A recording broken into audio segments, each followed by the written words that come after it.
Good morning, good afternoon, good evening, Excellencies, colleagues, and friends.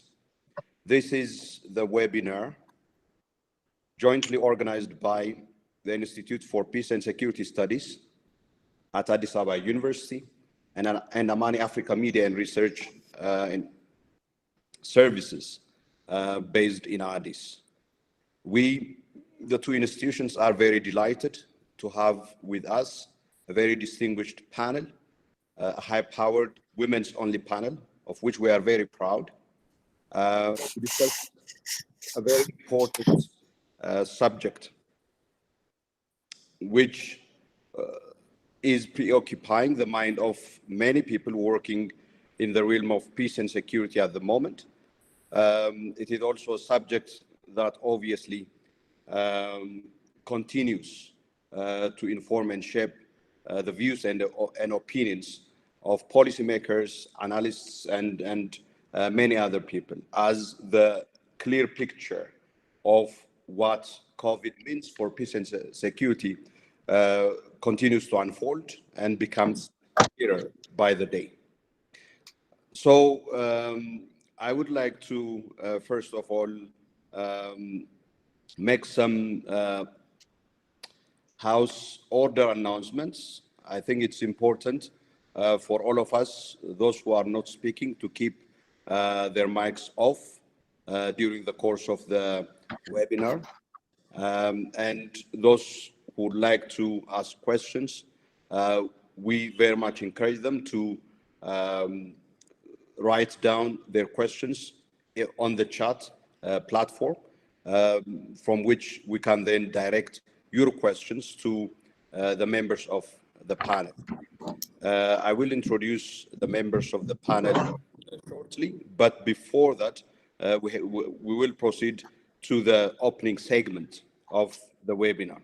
And the opening segment of the webinar would involve a welcoming remark by the director of the Institute for Peace and Security Studies, Dr. Jonas Adai. As I hand over the floor to Dr. Jonas, I would like at this point in time recognize with a great deal of appreciation the work that has been done towards putting together this webinar. I would in particular like to thank Michel Ndai, who is a crime partner with me in initiating this webinar, and I would like to thank Michel, without whose partnership we wouldn't have been able to bring this webinar together. I'd also like to thank the team that helped us in reaching out to many people and also in putting together the various aspects of the webinar. Rubiat from the Institute of Peace and Security Studies, and Bitania, my colleague from Amani Africa. I thank them very, very dearly. I would also like to acknowledge and express my appreciation on behalf of myself and the organizing team, the members of the panel, the SRSG Hannah Tete, and also Dr. Comfort Arrow of the International Crisis Group. We thank you very much for honoring our request and joining us for this webinar. Let me also briefly introduce myself. I'm Solomon Ayele Derso. I'm the founding director of Amani Africa Media and Research Services. It is a useful policy research, training, and consulting think tank that works on African Union and peace and security issues in Africa, based here in Addis Ababa. Many of you may know us for the work that we do with respect to the work of the Peace and Security Council, and we distinguish ourselves as the leading organization with respect to the work of the Peace and Security Council. I am here today in that capacity only.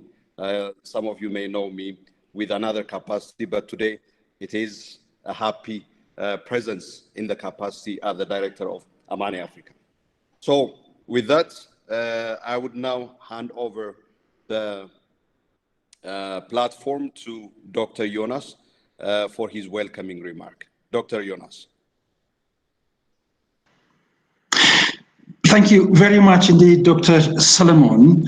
I'm absolutely delighted to see in our efforts as human beings to survive on the planet, which the very time itself happens to put entire human species into a sort of challenge, taking us back to the time of Charles Darwin, survival of the fittest coming up.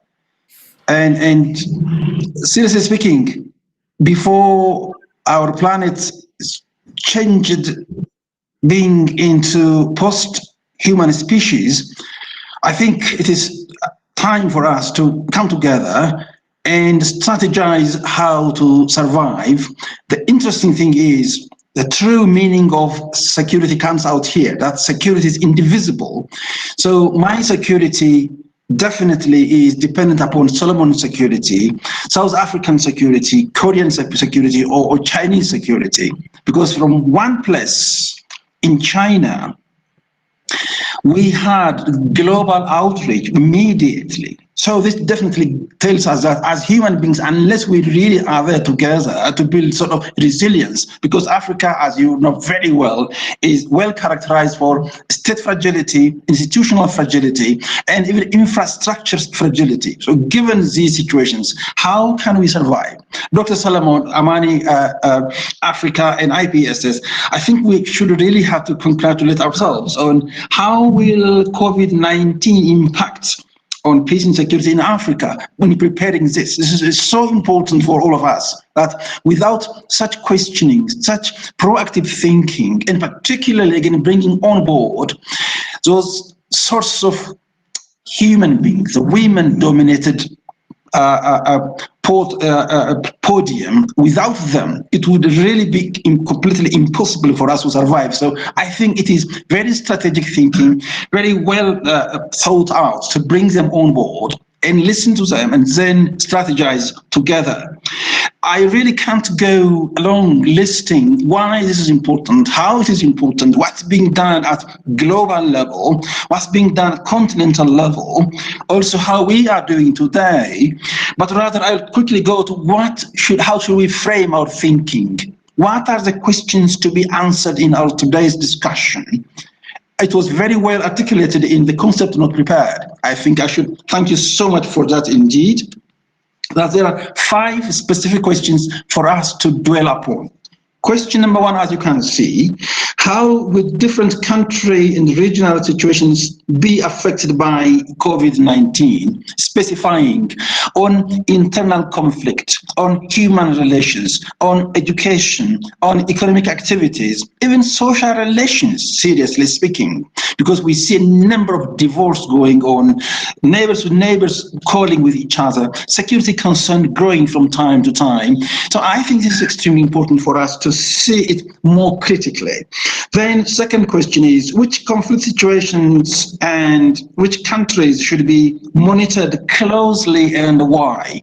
Because we said already, if we see Global Peace Index of Africa in general, we are just below maximum, below the ideal level. Again, if we see in Global Terrorism Index, we are at the highest level. If we see again Global State Fragility Index, Africa is again an example for fragility rather than for resilience. So under such circumstances, when we see this unforeseen, unexpected, strange thing called COVID-19, how can we possibly survive as human beings? Even though Africa is sort of human beings, can we really live up to our words? Can we really live up to commitments? And what is the impact of COVID-19, the African peace and security. What is the impact of this COVID-19 on the African peace and security architecture?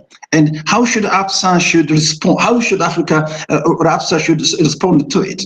How would COVID-19 affect the AU reform process? The third question. And the fourth one is, how should we prepare for and respond to the peace and security challenge arising from COVID-19? And what are the sources of resilience in a time of this, as we can see it? And how should AU, BRICS, RMS or regional mechanisms and other peace and security actors, including the UN, tap into and support such sources of resilience? I think this brainstorming, this discussion, I'm sure, as I can say, confidently say, could give us some clues, if not revelations and lists to do, or to-do lists to tick and then follow them, but they may give us, they may build really our capacity. So these are areas we are going to dig together, and I'm sure these highly qualified personalities who we are going to listen to will give us some clues. And also, most important, our interaction, our contributions can enrich, and so that we may survive as human beings, also even survival plus as well.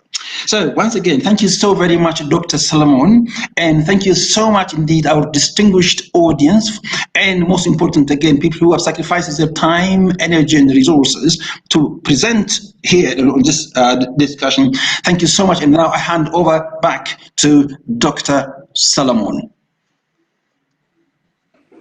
Thank you very much, Dr. Jonas, for that welcoming remark, and also for introducing the theme and the questions for today.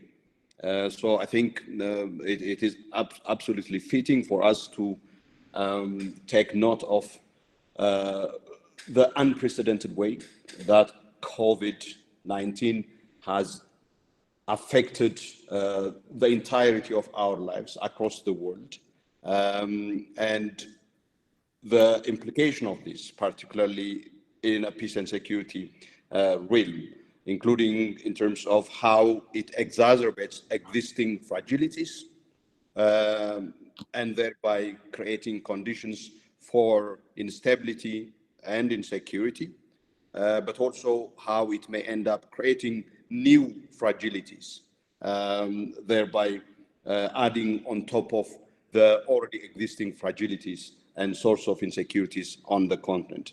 And also, of course, I think it's also important to think of how COVID-19 affects the way we organize and deploy peace and security responses, not just on the African continent, but also across the world.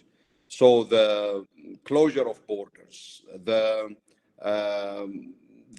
simplest things like shaking hands, some of which, and also convening meetings, these play a very critical role in terms of, for example, peacemaking efforts, in terms of mediation processes.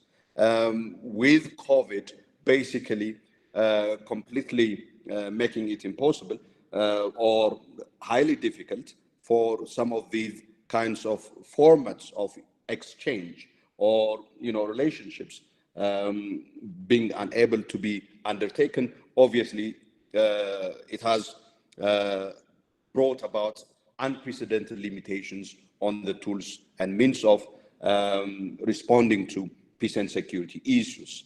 We all know, for example, and recognize how COVID-19 and the measures adopted to respond to COVID-19 have affected institutions, both nationally and internationally, including, for example, the impact of COVID-19 on the workings of the United Nations Security Council, and here in Addis, on the workings of the Peace and Security Council of the African Union. That these institutions, which ordinarily, by virtue of their rules and procedures, have to convene their meetings duly, physically and in person, have been forced to completely change the format of their works and working methods. Of course, we at the Amani are happy to invite you to have a look at our latest special research report which analyzes how the Peace and Security Council responded to these challenges that it has faced in its work and the new work methods of work that the PSC introduced. And we are happy, Adamani, that we have collaborated with Kenya as the chair in articulating some of the ideas. Now, I would like to turn back to the members of the panel. As I indicated earlier on, the panel is made up of 3 distinguished women. The first is Ms. Hannah Tete of Ghana, who has assumed for now over a couple of years the special representative of the UN Secretary General to the African Union and head of the United Nations Office to the African Union. She had a very rich experience as the former foreign minister of Ghana, but also previously as head of the UN office in Nairobi as well. She is very much known and highly regarded for her excellent knowledge and expertise on the subject that we are discussing today, but also in advancing the partnership between the African Union and the United Nations on the basis of her current capacity. We are truly pleased to have the SRSG joining us today. The second member of the panel is Dr. Comfort Aaron. Dr. Comfort is the Africa Director of the International Crisis Group, a leading think tank, a global think tank, as you all are familiar with the work of ICG. Dr. Comfort has been leading the Africa work of International Crisis Group for a number of years, a very proficient and excellent analyst and speaker on these matters, very authoritatively. We are also very happy to have Comfort joining us today as well. I am also extremely pleased to have Michel Ndai, who would be responding to the presentations that Boz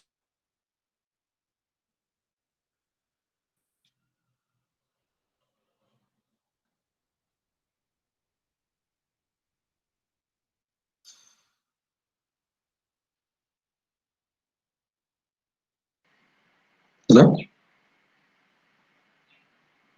Hello? Hello? I think we have lost Solomon. We've lost Solomon. I think then we can continue with Ms. Hannah. Is that okay? Can we continue? Hello, Solomon? Can you hear me? Yes, we can hear you now, but we lost. Okay. Yes. We lost you. Sorry about that. Thank you. So I was saying, Michel Ndai is also the head of the Tana Forum Secretariat, a leading platform for dialogue and discourse on peace and security issues on the African continent.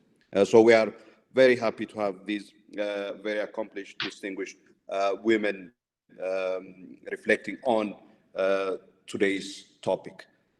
We would be starting with Comfort. I would like to appreciate and recognize SRSG Hannah's willingness for us to start with Comfort on the basis of the work that International Crisis Group has done with respect to the general trends arising from the impact of COVID on peace and security issues and how that manifests itself on the African continent and what it means as we speak now, but also moving forward. Comfort, you are very welcome. Thank you very much, Solomon, and to all your colleagues in Amani and Michelle at IPSS, and especially to Hannah Tete for asking me to join this panel. I mean, as you said, Solomon, and also as was said by Dr. Jonas as well, there's a number of things that we need to grapple with.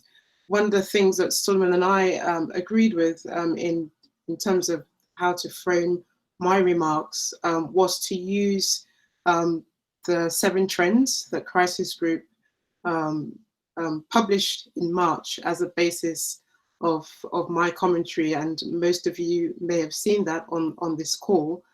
When Crisis Group, soon after WHO announced the coronavirus as a pandemic, we thought it would be also useful to list out what we thought were trends for international actors, the AU particularly, regional actors to watch out for within the context of the pandemic as well.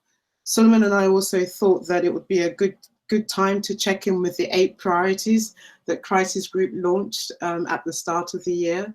8 priorities that we suggested that the Africa Union should focus on.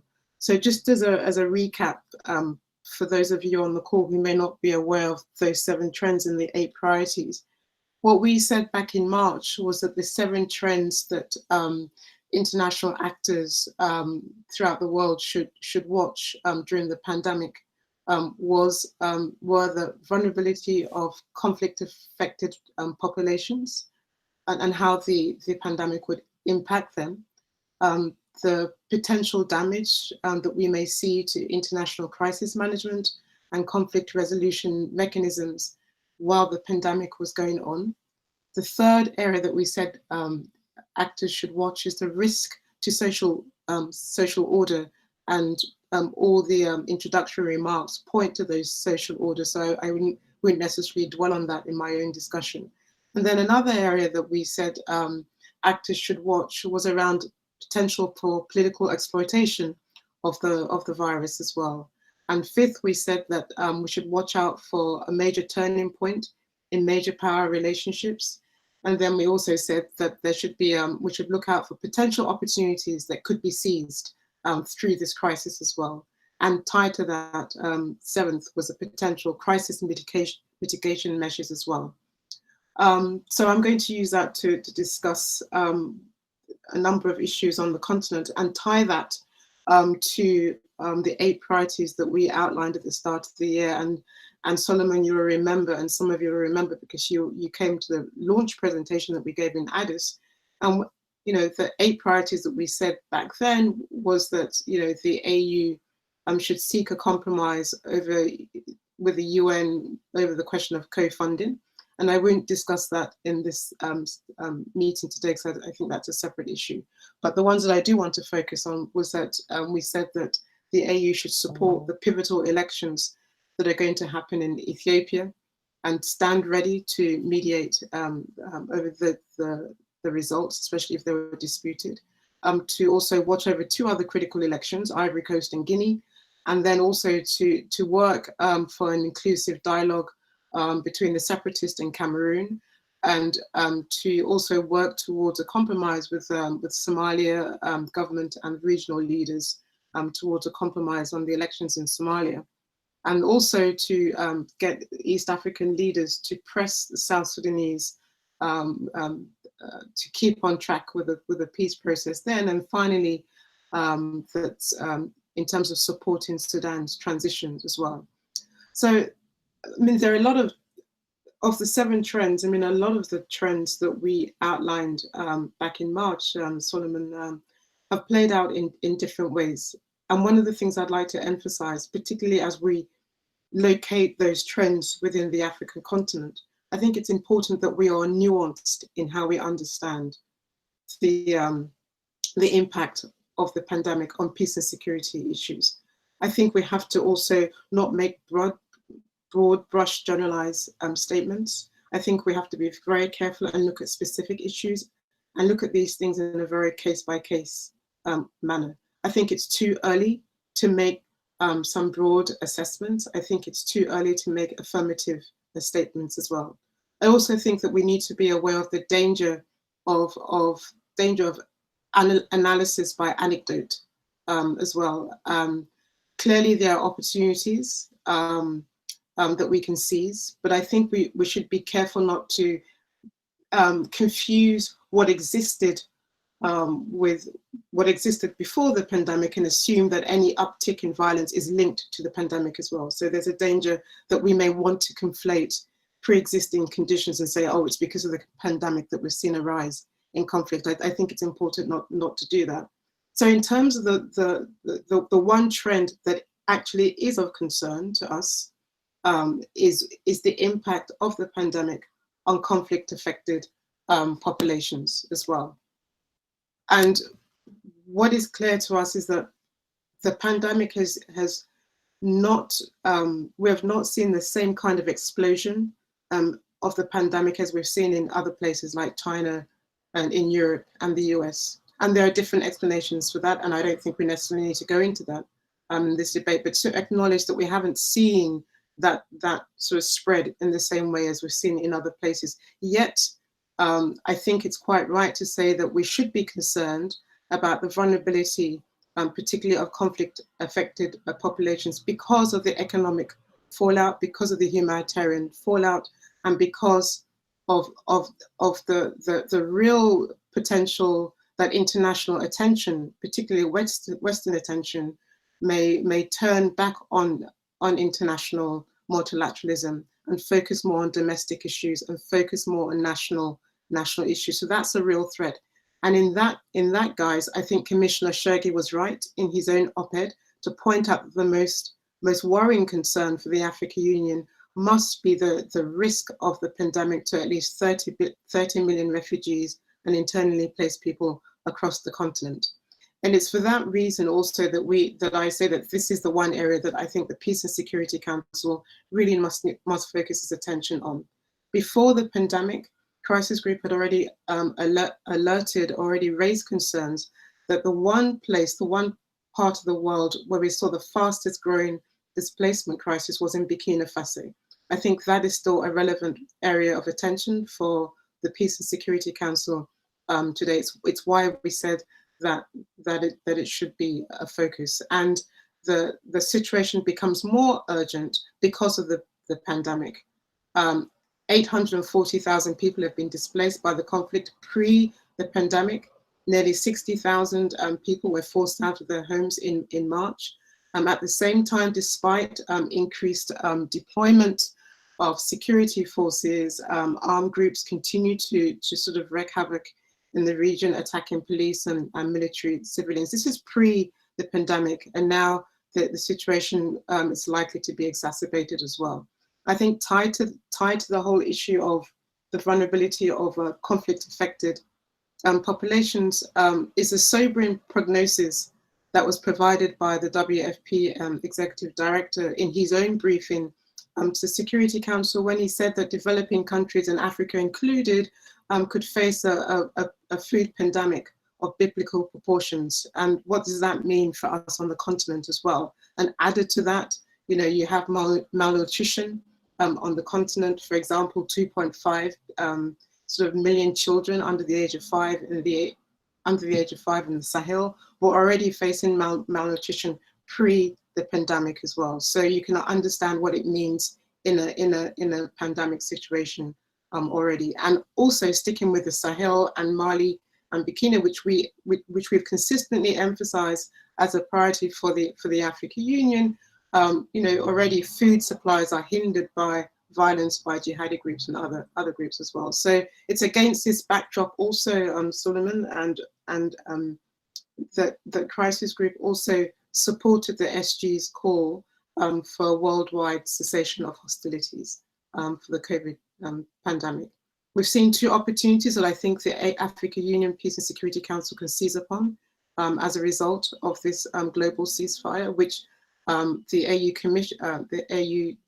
chair of the Commission also made a similar appeal for a global ceasefire across the continent.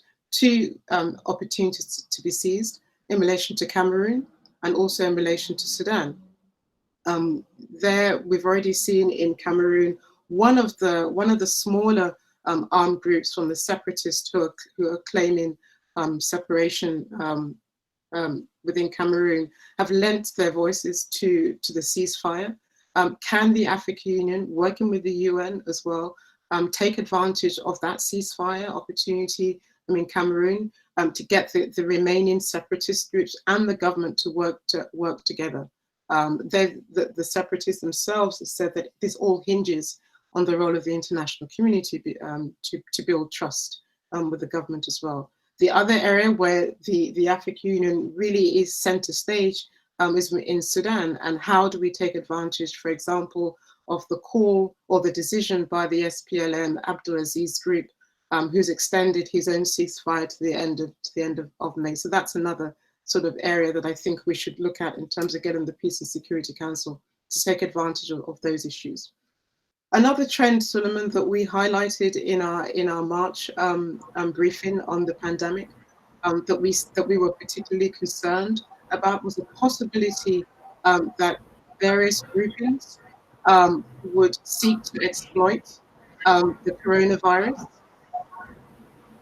and that various armed groupings themselves would want to exploit the pandemic, that governments themselves, certain governments themselves, those with an authoritarian bent already may seek to capitalize that, close the political space to the opposition, and also that we may see some unscrupulous leaders use the pandemic as an excuse to further repress opposition as well. And one area that I think we've been watching very carefully, and you'll see from the publications that we've been focusing on, is on the question of elections. And in the 8 priorities, the 3 elections that we said were critical to watch, Ethiopia, Ivory Coast, and Guinea. I leave aside Guinea because we've lost that case in a sense, given what happened in March. But specifically on Ethiopia, and Suleiman, you know this better than I do, and you wrote an excellent piece just a month ago on this question, that the decision by Prime Minister Abiy to delay the elections slated for August and to focus on the pandemic as well was a right move. It was a necessary move to make. But the key question now is how the Prime Minister manages the situation of the delay by 5 months as well. We're already seeing some societal and political tensions and fallout, particularly in the Tigray area. And we said that Prime Minister Abiy and other national authorities should use the 5 months of the state of emergency to consult. And we saw that process, and you wrote very eloquently on that, in terms of making sure that he brings on board everybody in terms of moving forward. But yes, the pandemic is leading to societal tensions, is leading to political disputes, and the role of the African Union, although delicate for the African Union, understandably given the location of the African Union, but the African Union's role in the question of Ethiopia's elections becomes a very delicate one, becomes a very important one. And it's primarily why we said that the AU should try and find a role for, to play in what are critically important elections, simply because also the AU does have a very clear mandate for dealing with the question of elections and electoral disputes, and working alongside other partners. It could discreetly, within the context of the state of emergency, do more to help create the conditions for free and fair elections as well, and to make sure that it also supports the Electoral Commission as best as it can as well. I think the one area that the Peace and Security Council should watch, Suleiman, is on Ivory Coast, and there we have a very, very potentially explosive situation, simply because, as we suggested in January in our 8 priorities, the one key actor, President Ouattara, we said that it would be essential if he stood down from wanting to contest the elections for constitutional reasons, to avoid another constitutional crisis in the country. But despite that, and he has stood down, but despite his standing down, we haven't seen a lowering of the temperature in the country. In fact, the next challenge in Ivory Coast is how to diffuse the tensions between him and opposition politicians, who now accuse his government of hampering their own ability to compete in the next elections. And also because of there's a complaint by the opposition about a climate of harassment and intimidation, and that the authorities are working through the courts to put their supporters behind bars. And Suleiman, I know you said you're not wearing that other hat today, but there is one, but privately, even though I'm doing this publicly, but privately, I think there is a role that you can play, because it would be important, if with your other hat on, to try and encourage the Peace and Security Council to lend its political support to the April decision of 2020 this year of the African Court of Human and People's Rights, which recommended the release of 19 individuals close to the former Prime Minister, opposition leader now, Guillaume Soro, who have been detained since December, and the reasons why we know are highly political as well. On the question on jihadism, I saw the comment that was made in the chat box just now. Yes, this is one area that we have to watch scrupulously, and the two areas that we've been watching is with Somalia and with the Sahel, two priority areas that we outlined for the Peace and Security Council. I leave aside the question of Mozambique. There are others on this call who can talk about that. For now, on the question of Somalia, where I believe that the African Union is already playing a role and could play an even stronger role, I think it's worth, and this is why I say it's really important to focus on what's happening on the ground and not rely on anecdotal evidence. In Somalia, what we have seen in Somalia is that we've gone from a situation where Al-Shabaab has said in mid-March that its leaders, should continue to fight and label the COVID pandemic as as an export by Crusader forces, and this was in relation to AMISOM, to what happened over the weekend, where Al-Shabaab leaders set up a committee to advise it on how to tackle the coronavirus. Now, what does that mean? I think we need to understand what is it that Al-Shabaab is doing in that context as well. So, have they learned the lessons learned from 2011, when the famine hit strongly in areas where they controlled as well? So I think it's worth watching this space and to watch what Al-Shabaab is doing. And if we have seen an uptick in violence, it's not as a result of the pandemic necessarily. We always saw an uptick in violence as we came into the Ramadan period in Somalia. So this is not necessarily a new development. And again, I think it's worth being careful to draw those kind of conclusions. Where we do think the Peace and Security Council needs to keep an eye on also is the political crisis around the elections as well, and to make sure that the government does not move unilaterally on deciding the election calendar as well. Similarly with the Sahel, Suleiman, I think 3 points that are worth drawing out there. I've already spoken about the deterioration in Burkina. We've seen the shocking violence that happened in March with in the Lake Chad Basin as well. And the impact, obviously, on the AU's plans to deploy its own troops to the Sahel has obviously been frozen for the moment. But one of the things that we're looking at is the impact of the pandemic on an already overstretched government and foreign forces, particularly the EU training and the EUTM in Mali already has suspended its activities. The UN mission there also is suspending temporarily its activities and stopping the movement of troops and personnel in the country as well. Let me conclude, Solomon, by saying the one area where I do think that I think is vital for the Peace and Security Council is how we preserve and protect multilateralism going forward, because here this is where we see the biggest. Yes, I think if you conclude that, that would be great. Because this is where we see the biggest challenge as well. When we came into the crisis, we came into this pandemic, Solomon, with an already divided Security Council, United Nations Security Council, with great power tensions as well. And now we're seeing further damage with the failure of the Security Council to be able to come together to back the Guterres' own global ceasefire. But the African Union and its own multilateralism has not been dented. In fact, what we've seen is an acceleration of the AU's own multilateralism, and we've seen an acceleration of cooperation by the African Union in the body of the CDC, which has been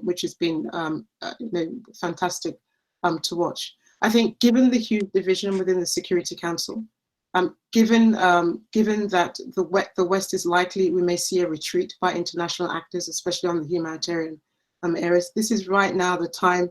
I think it's critical to see the African Union step up in a number of key crises that it has a leading role in. And here, I think the most vital, which is close to you, are Sudan and South Sudan.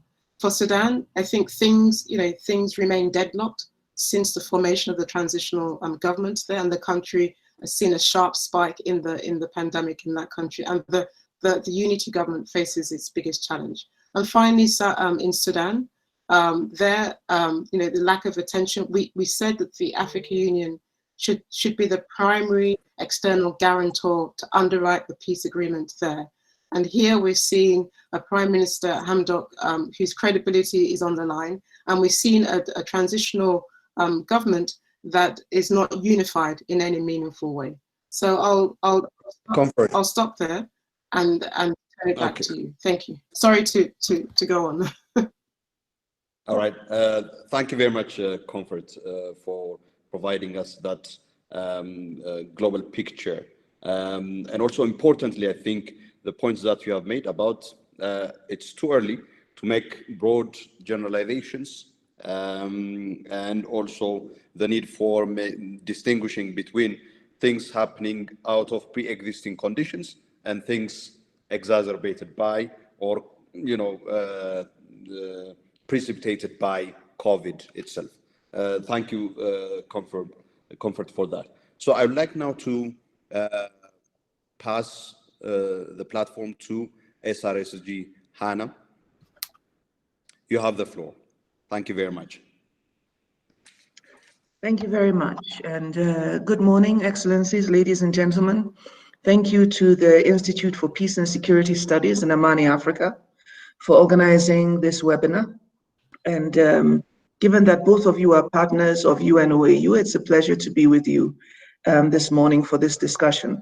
And thank you very much, Comfort, for those insights. I don't recall that I was consulted on you starting first, but I have no objection to listening to you at any time, because I think that you always provide very valuable insights.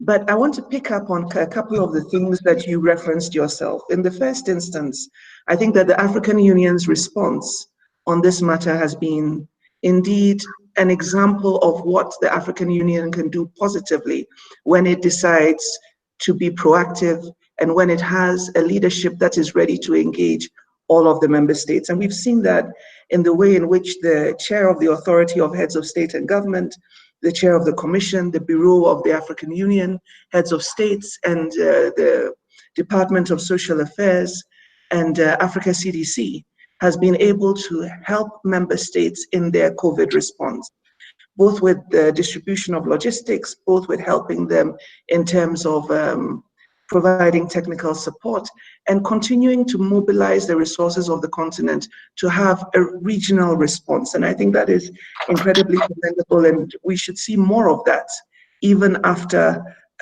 this crisis is over. But to pick up on a couple of things that Comfort raised in her statement, especially with regard to elections, ongoing peace and security mediation, ongoing mediation processes, the challenges with ongoing peacekeeping missions, and the areas of focus going forward. On the matter of elections, I think, Comfort, I would add not just Côte d'Ivoire, because that is going to happen in October, but in the here and now, we are going to have an election coming up in Malawi.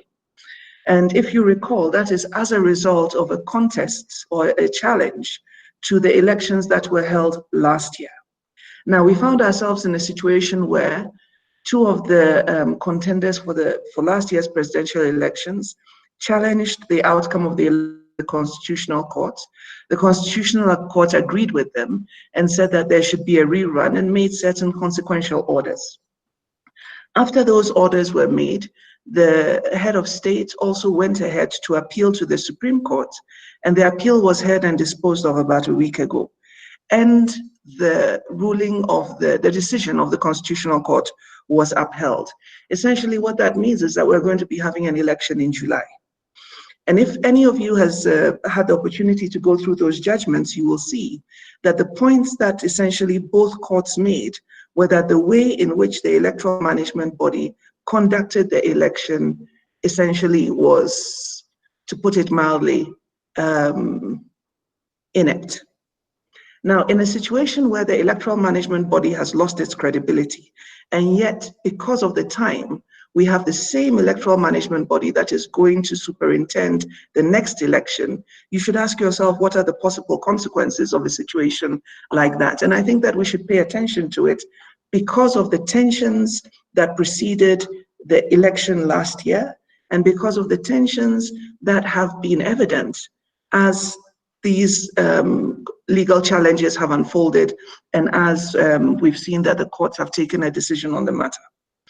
Now, with regard to the ongoing peace processes that we have, where we have peacekeeping operations, and let's look at the issue of South Sudan.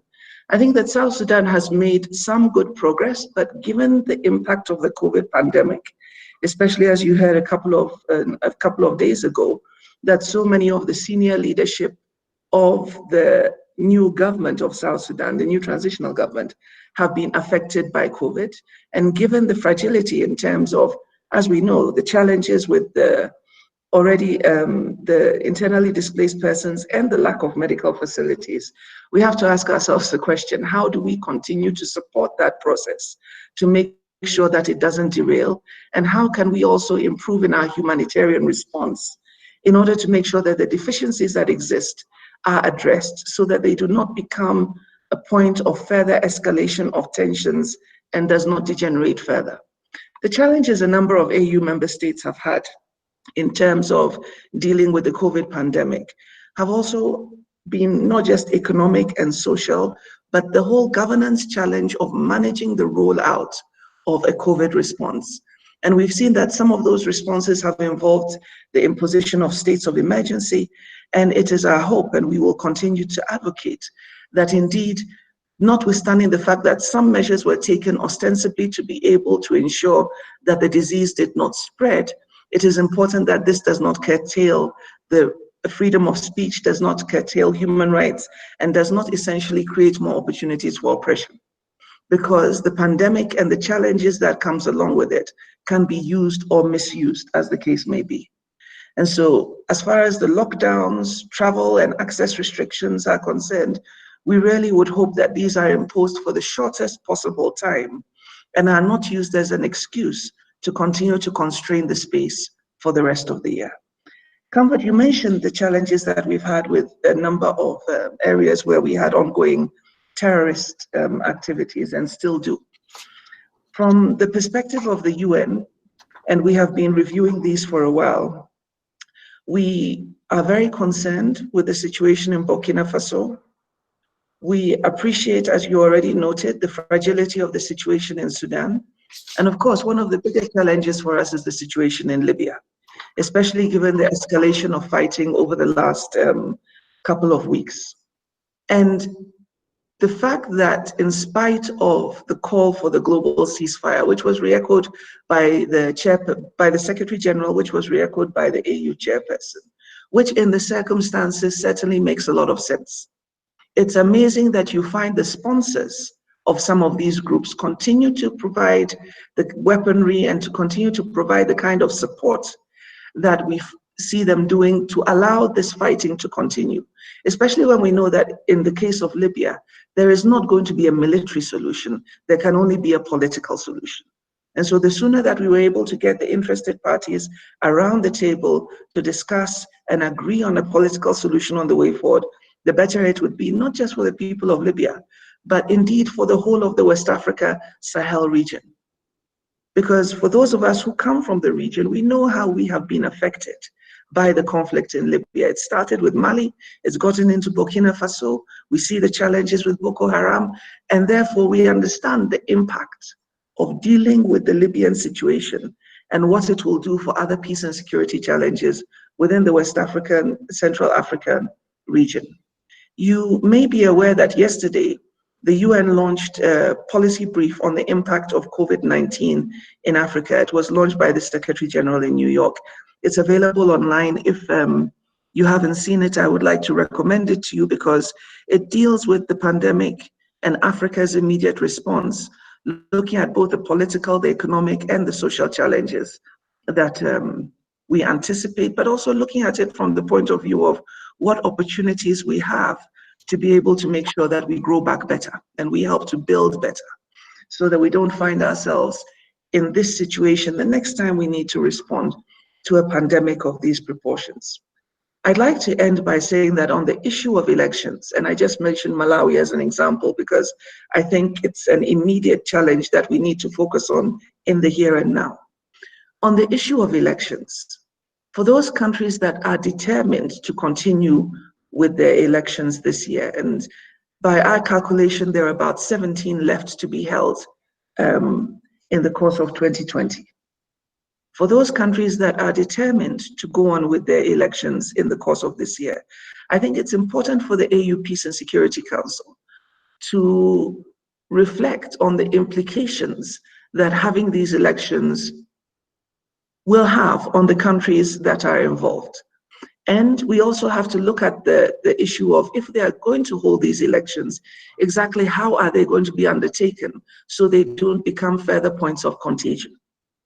I don't think we've thought about the whole issue of PPEs for electoral officers, social distancing, and exactly how that would be implemented anyway. But given the fact that it appears that with the exception of Ethiopia that has had the opportunity of postponing their elections, we have not heard of any other member state of the AU that is due to have elections this year that has decided to postpone those elections. I think we have to address ourselves to the question of how do we ensure that those elections take place in a manner that is free and fair, especially where we have these restrictions of access, restrictions of movement, and lockdowns. How do we ensure that these elections are conducted in a way that does not provide opportunities for further spread of the contagion? And how do we also ensure that the political space for contesting parties is maintained so that indeed we can say that people were well informed and they had a choice? I've seen a question that has just popped up about the tensions in the negotiations on the GERD dam. The Secretary General indicated a couple of days ago that he felt that it was important that the parties continue to negotiate, bearing in mind that the principles that they committed themselves to in 2015. We believe that for as long as negotiations are ongoing, there is the opportunity to find a mutually acceptable solution, and we would like to encourage that. And on that note, I've ended my contributions. Thank you very much.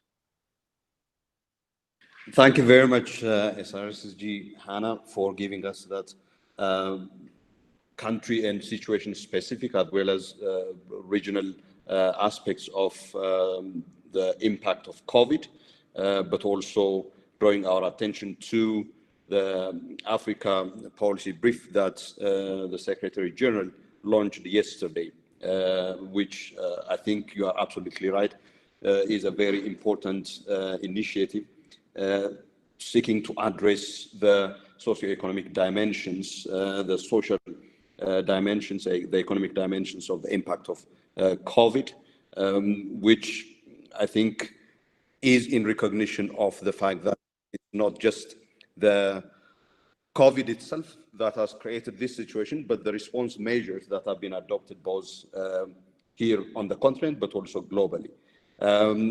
I think I have to express my apologies in terms of there must have been a miscommunication because I have been communicating with Obina for the purpose of organizing this event. And Obina, when I indicated to him, he came back, said that that should be okay. I think he indicated after speaking to you. So that's my understanding. That was my understanding. So my sincere apologies for that, SRSG. I think without further ado, I would like now to hand over the platform to Michelle to respond to, but also specifically perhaps focus on what this means for the AU, the PSC, and the upside, broadly speaking. Michelle, you are welcome. Thank you so much, Solomon, for having me, but I'm very delighted to actually respond to what was said by SRSG Tete, but also Dr. Ero. I would like to actually bounce back on 4 key areas that they mentioned during their presentation. I think the first one is on the 7 trends from Dr. Hero.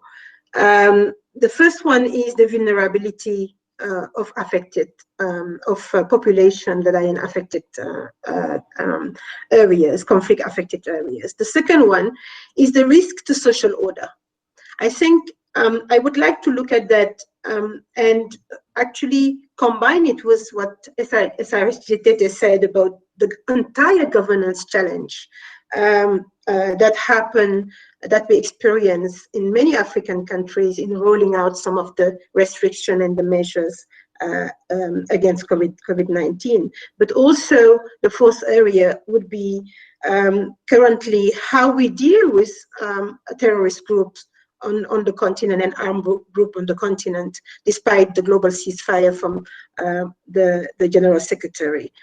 And I would like to say, first and foremost, that when I look at all of these trends that they mention, that will have definitely an impact on peace and security on the continent, I would like to say first that I believe that this crisis is not only a health crisis. It's, of course, a socio-political crisis, but it's first and foremost a security crisis. And we have to make that link very clear to make sure that we don't even think for the moment of the political dimension, which I will leave to the economists. But it's important to put an emphasis on 2 key issues, which is the health crisis, which is linked to the security crisis. And for me, what is important is it shows a number of issues. It shows first that the vulnerability that both speakers mentioned has shown the centrality of human security. First, citizen security. If you look at the food crisis and the restriction as a result of the restriction and the lockdown, what we realize is food shortages, but also the inflation in prices and so on and so forth, have brought several insecurity, but also several incidents in many countries on the continent due to COVID-19. And those incidents, of course, have fueled violence and a potential cause of crime and violence in many cities on the continent. And that's, for me, what is very important to actually look at when it comes to the risk to social order. And as a result of that, we've seen that in Senegal, we've seen it in Cote d'Ivoire, Niger, South Africa, and so on and so forth. So citizen security becomes central in the debate today as we link this crisis to the security situation on the continent. The second issue that I would like to link to those 4 trends that they mentioned is the issue of the centrality of human security. You know, we all understood for a very long time that security should only be implemented from a national perspective or from a state perspective. And we, for a very long time, decided not to put an emphasis on human security. But this crisis has revealed one thing, is that access to basic services, better quality of living, but also people well-being is actually at the heart of most of the policies that we have, security policies that we have today. And they are all root causes of conflict on the continent. And I believe that the crisis has demonstrated that for us to maintain social order, but also to be able to resolve the crisis that we have to invest on making sure that human security is at the heart of public policy moving forward. And I think when we look at the end of the crisis, and it's going to come, I think a number of people are very pessimistic about when we're going to get out of this crisis. But as we reflect on adaptation, we also should think about what will come after COVID-19 and how we're going to deal with the entire issue of security as a norm, but security also from a normative point of view, but also security on the ground, not only related to the state security and the conflict that we have on the continent, but how do we deal with the root causes? And I think SG Tete has said it very clearly about the governance challenges that countries have faced in rolling out some of the measures and some of the restrictions. The third issue that I would like to bounce back on is on peace and security in general.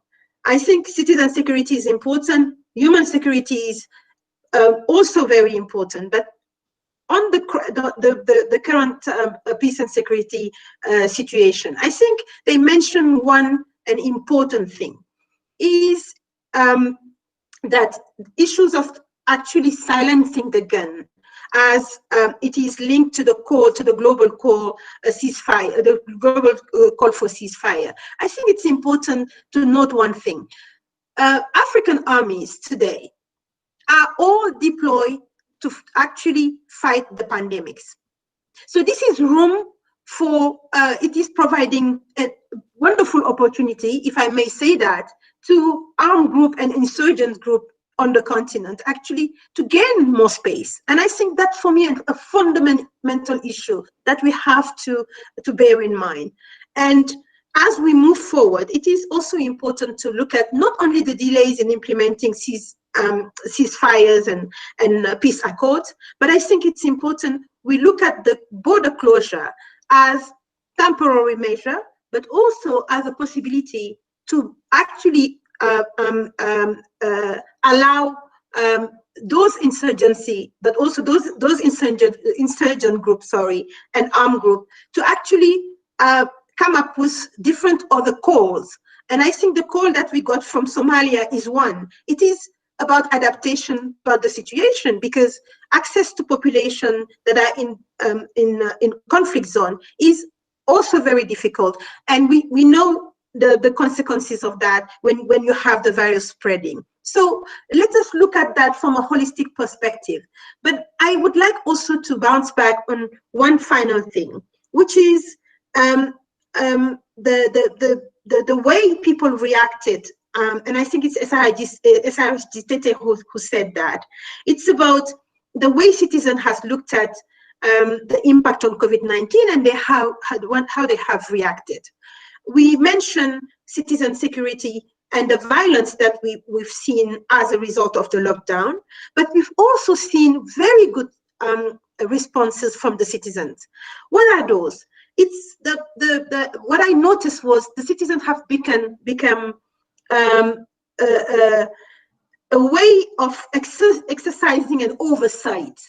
Have become an oversight mechanism in a sense, because most of the government, in terms of the restriction and the measures that have been put in place, have been actually looked at by the citizen and criticized in some part of the continent, agreed in other parts. But we have seen a central role of the citizens in making sure that those lockdown will not affect constitutionalism and rule of law, for instance, but also even in affected areas, as Comfort mentioned, where citizens have actually had a voice to actually present what these implications would be on a situation of conflict, for instance. And I think that role for me is critical. And moving forward, we hope that citizens becoming an oversight mechanism of what government will be doing, of our public policies on citizen security and human security will be very central in the debate moving forward.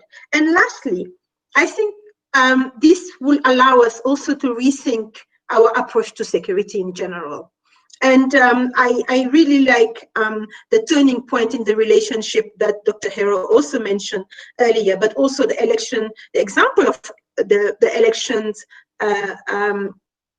access, restriction to access but also the consequences of not having free and fair election, as Aristide mentioned, particularly in countries that are currently planning, have not postponed their election. I think that in itself has called for us to rethink the way we look at security in general, but also making sure that we don't only focus moving forward, and the responses to COVID-19 have demonstrated that we need to give a primacy to human security, and that as a result of prevention and making sure that those root causes of conflict are dealt with. And this is a wonderful opportunity that COVID-19 is providing to us. Thank you.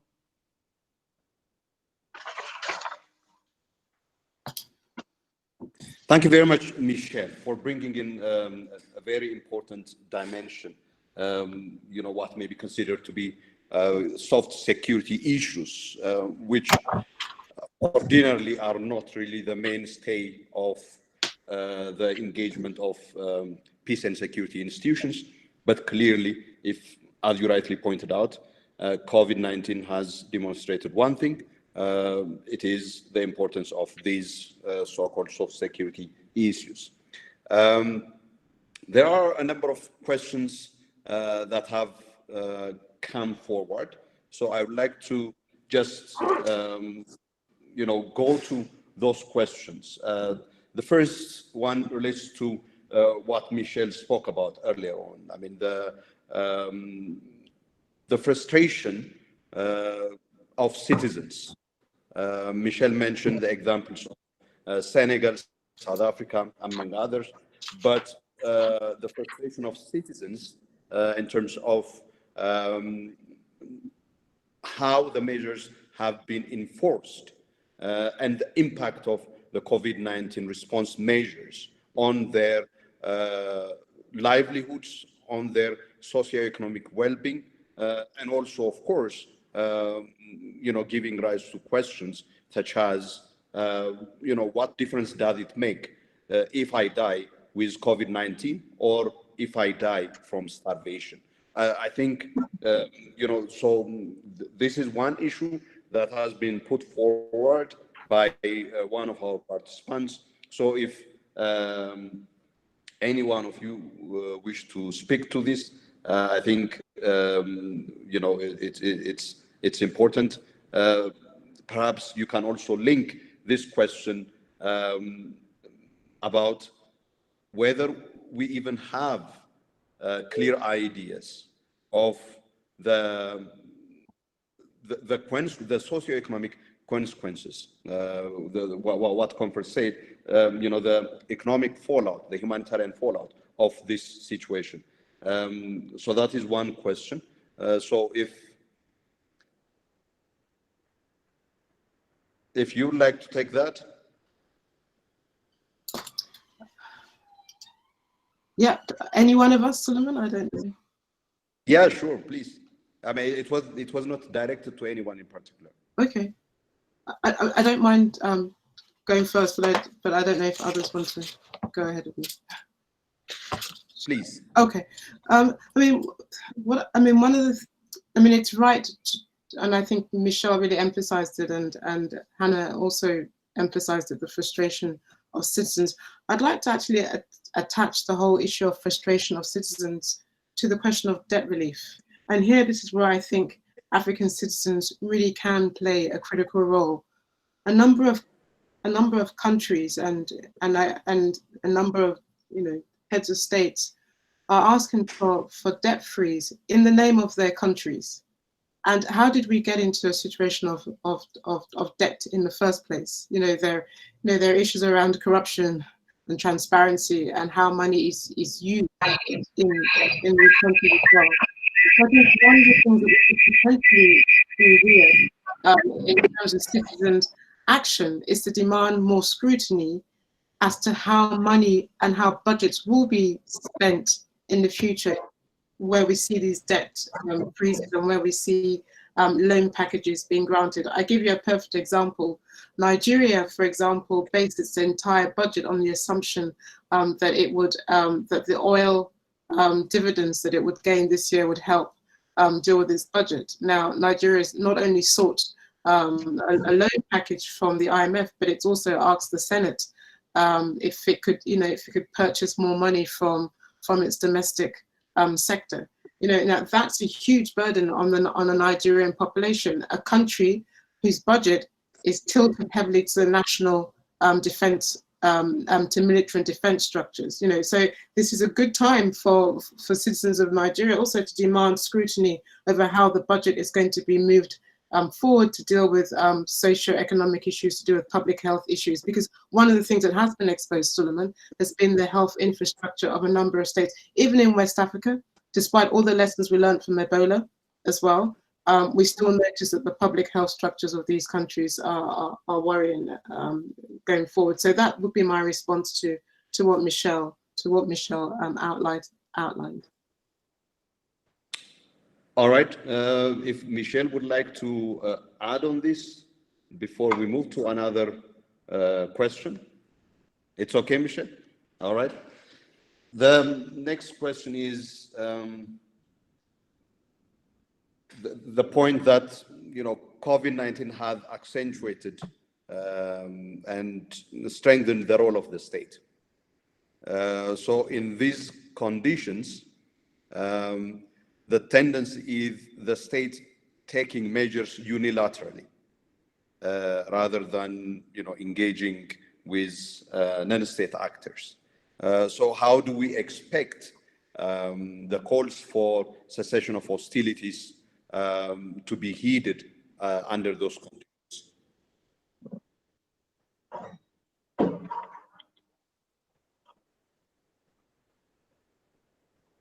So SRSG, Hannah? Thank you. I don't think it is so much an issue of the states having strengthened its position. I think it's a question of the state, perhaps with not a whole lot of options, taking measures ostensibly to protect their citizens. But I don't think that we should accept, or for that matter, assume that means that going forward, this is the kind of posture that would be accepted by the citizens of the state. I think that there's a certain tolerance because of the fear of COVID, but it is not the case that it is a power grab that, for that matter, will go uncontested. Now, that doesn't mean that there are perhaps some governments on the continent that would try to use these powers and then take over and have a greater state control. But I think that given the way in which our democracies have grown over the last couple of decades, and even though I would say that there are a lot of them that still have their flaws, I think this idea of unquestioned, unfettered state control is not something that is going to be accepted. And in any event, I don't think that for those of us who are working in the peace, for those of us who engage with member states on behalf of the UN, that we would even encourage that kind of behavior. I think it's important for us to realize that this is temporary, to insist that it is temporary, and now to be looking at the issues of how do we come out of these lockdowns. ECA recently came up with a publication putting out ideas as to how we deal with the post-lockdown situation. And again, it's something that I would recommend. If you haven't seen it yet, it's available on their website. That's where we have to be looking at. What exactly have we done? How effective has it been? Given the fact that we are going to be living with this disease for a while, what are the other options? How do we deal with them? And to demand that government citizen engagement should continue, because we cannot allow for the gains that have been made in the democratic processes over the last couple of decades to be taken away because of this pandemic. So I don't accept the premise that this is something that will remain with us going forward. I don't think that should be the case. Would you like also? Solomon, I just wanted to add one thing. about the level of tolerance that SRS's data mentioned, I think the urgency of the situation had called for these measures to be implemented. What is important is what we have seen as a result of that, and how the citizenry has reacted in terms of accepting the measures up to a certain level. And that's why earlier I mentioned, I talked about the entire, what I call this citizenry becoming the oversight mechanism of state action. What I've seen is there is a level of tolerance, but at the same time, there's also a lot of pushback when states have gone beyond the boundaries. So there is a really very good watchful eyes of the citizenry about what the state is doing when it comes to respecting rule of law and constitutionalism. I think that is an important aspect that we have to note. And this is part of this entire push from the citizens being more and more a watchful eyes of what state will be doing. And we only hope that space will be preserved after COVID-19. Okay. Another question is, that was directed to Comfort was, she mentioned that there was an acceleration of African Union multilateralism. And the question is, how do you, what is your observation with the behavior of countries like Tanzania in the context of this acceleration of multilateralism? You also see basically some countries completely, applying a go-it-alone mind approach. Hello? Yes, Comfort. Hi, sorry, I think I cut off as you were finalizing your question, but I understood it was Tanzania, and I saw the question in the chat, and I smiled, and I was hoping that I could avoid answering that one. Look, I mean, this is an interesting. Tanzania is an interesting, but also a very sad situation. I mean, in a sense, that most observers will tell you, Solomon, and the person who asked the question, that the country was already in a form of lockdown. Anyway, before the pandemic, given the very tight grip that the president had on the country, and he's been very dismissive of the claims of the impact of the pandemic on his country, and he said it in the name of the economic fallout. So on the one hand, you're forced to agree with him that he's trying to look for measures or trying to look for a way in which to resolve or to protect the country from a huge fallout. And at the same time, one questions the rationale and the logic. And also, we talked about political elites, high-level political elites dying in South Sudan. You've seen 3 or 4, is it, parliamentarians, and one that's very dear to us also passing away as well. So I think the way in which, for example, the way in which the head of the CDC himself has admonished Tanzania and Tanzania's own performance and reaction to the pandemic, for me, that is an AU response right there, in the form of a public health crisis. So in a sense, the AU has responded, but through a very public health response as well. And to go back to Michelle's point, I think a number of Tanzanian citizens are speaking up, have spoken up, and have adopted their own form of social distancing, despite what the president is doing. So officially, the president may be doing one thing, but the citizens themselves are using their own logic and are responding with their own feet, voting with their own feet in terms of how to respond. And this is, I think, this could potentially be a good example in the line that both Hannah and Michelle were talking about, citizens themselves through their frustration, acting contrary to the advice of their heads of state. So, and also you've seen already, Solomon, forget the AU as an institution, but certain member states are very wary of Tanzania's response. Hence, Kenya's own decision recently So the member states themselves are reacting when they see that another regional country is not in alliance and is not cooperating with them to limit the spread. They themselves are taking decisions to preserve their own country's integrity. So I think that there I think you're seeing the examples of how people are reacting towards Tanzania, both at home and regionally and through the CDC. Thank you.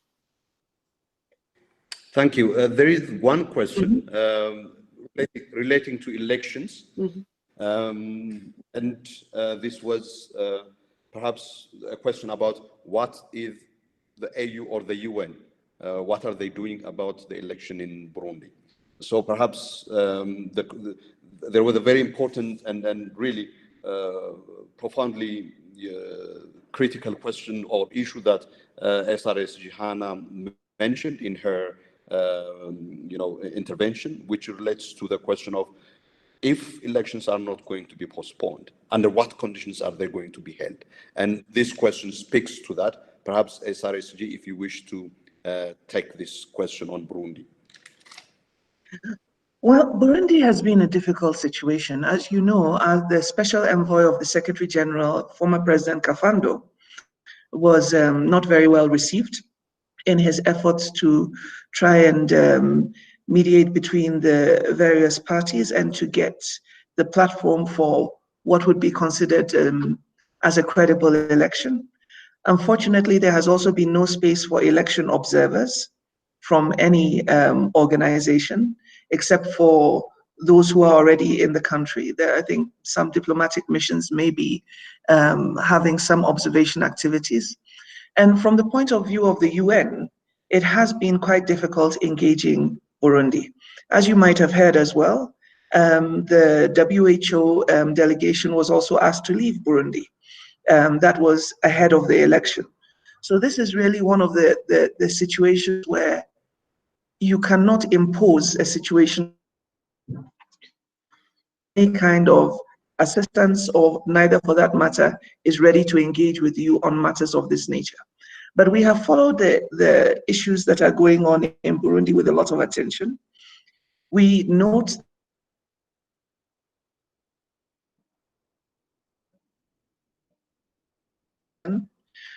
that a result, at least as at the time when we began this conversation, to the best of my knowledge, there isn't a result yet declared. We continue to monitor the situation, and depending on how things evolve, we would then be getting together again to evaluate what would be the best possible response. I know it's a very cautious answer that I've just given you, but it's because I'm aware that we have been having a number of ongoing consultations on this issue and have done some sort of scenario, if you like, evaluation. And so it depends on how the events unfold will determine what our response also would be like. But I also know that it was not possible for the African Union either to send an election observation mission to Burundi. So really this exemplifies for us the challenges of managing elections and having some kind of, if you like, external evaluation process that could speak to the credibility of the election in times of COVID.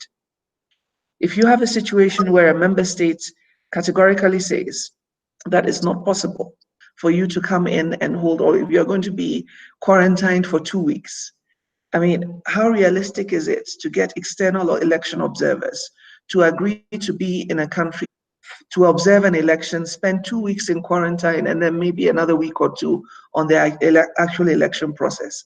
It's going to be difficult. And that's the reason why we hope that this is something that the AU Peace and Security Council will review, that indeed the continent will pronounce itself on some of these matters so that it begins to provide a framework within which we can engage for the rest of this year.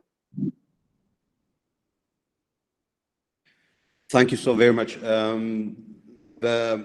Perhaps I think the point that you made about the fact that the AU decided not or unable to send election observation to Burundi, just by way of a reminder, Burundi is one of the countries, perhaps one of the few countries, in respect of which the AU, for the very first time, had made a deliberate decision of not sending election observations in 2015, during the 2015 elections. I thought just, it would be good to also put it in that historical perspective. One question that is addressed to Michelle. Suleiman, just on that point, because, I mean, I take your point of 2015, but I think it was complicated by the decision which Hannah rightly raised, by the decision of the Burundian government as well to send out this note that, and effectively saying that you're not welcomed, basically.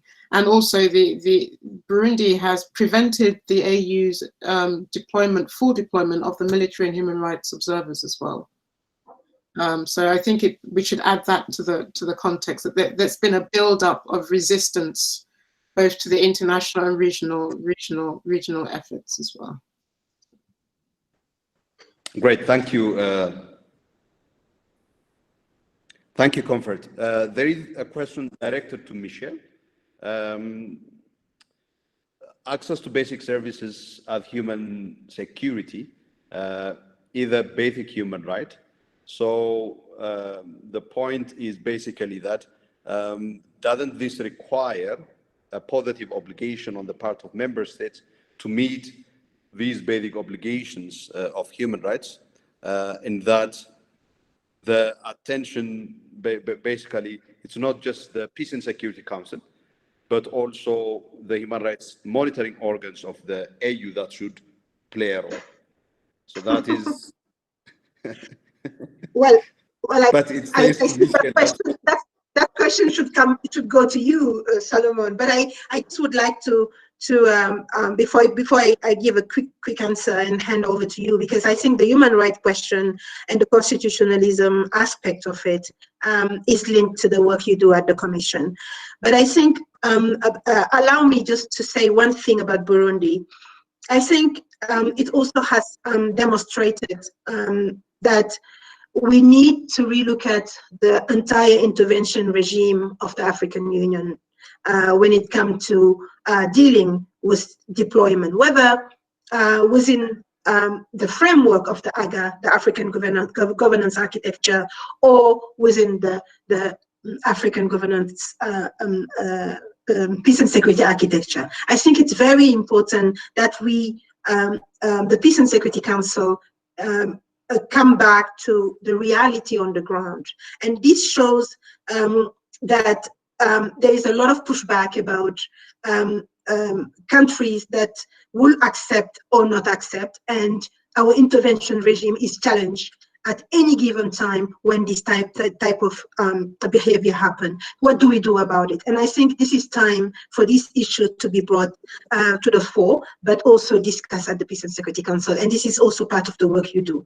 Now, in terms of the question on human security and access to basic services, well, what I said earlier is what COVID-19 have actually highlighted is the fact that our health system, particularly because we also have this health crisis that have demonstrated the difficulties of health system in Africa to cope with the situation. But in a sense today, if we have to do an overview of the responses, I think Africa has had time to cope with the situation, because we have seen how the virus has migrated from one continent to the other.